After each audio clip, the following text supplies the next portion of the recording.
Greetings, Lions faithful. We've got a pressing issue to tackle today. The Lions' struggles in the red zone. You won't believe just how much it's been affecting our game.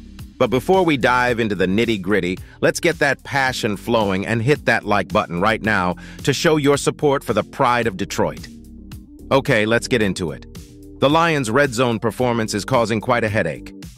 As of now, they sit at 21st in the NFL when it comes to red zone scoring percentage, with just 48% of their trips resulting in points.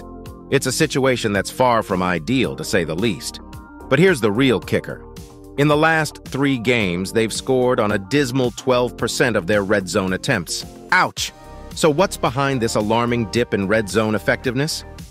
Yes, we were missing key players like Jonah Jackson and Frank Ragnow for a few games, but the heart of the matter seems to be David Montgomery.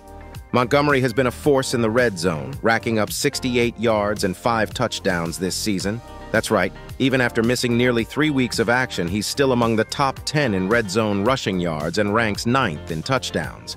That's how invaluable he is when we're in that crucial part of the field. Montgomery's absence was glaring in the last few games, especially on Monday night against the Raiders. The Lions were trying to fill his shoes with Craig Reynolds, but it's been a tough task. Reynolds, with 6 red zone rushing attempts this season, managed 21 yards and 1 touchdown, which came late in a game against the Panthers and wasn't in the past 3 games. But here's the silver lining. David Montgomery is expected to be back this Sunday when we take on the Chargers. Now, it's not all on Montgomery. Our quarterback, Jared Goff, ranks 22nd in the league when it comes to red zone passing yards. He's thrown for 91 yards and 5 touchdowns on just 25 attempts. One reason for this is the Lions' preference for running the ball in the red zone. Plus, we lack a receiver who can win those contested balls that are often thrown in the red zone. But here's where things get interesting. We've got Donovan Peoples-Jones on board now.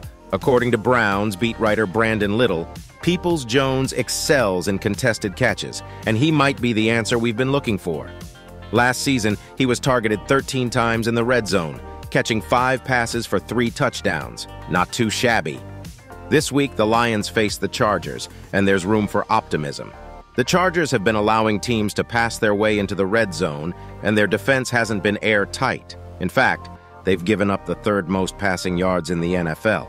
And once teams are in the red zone, the Chargers allow them to score 53% of the time, ranking 16th in the league. So Lions fans, this weekend could be the turning point. Will we get our red zone groove back? Do you think Donovan Peoples-Jones is the key to fixing our red zone struggles? Share your thoughts in the comments below. And remember, a Lions roar can be heard worldwide. Hit that like button to let everyone know that the Motor City is revving up for a comeback.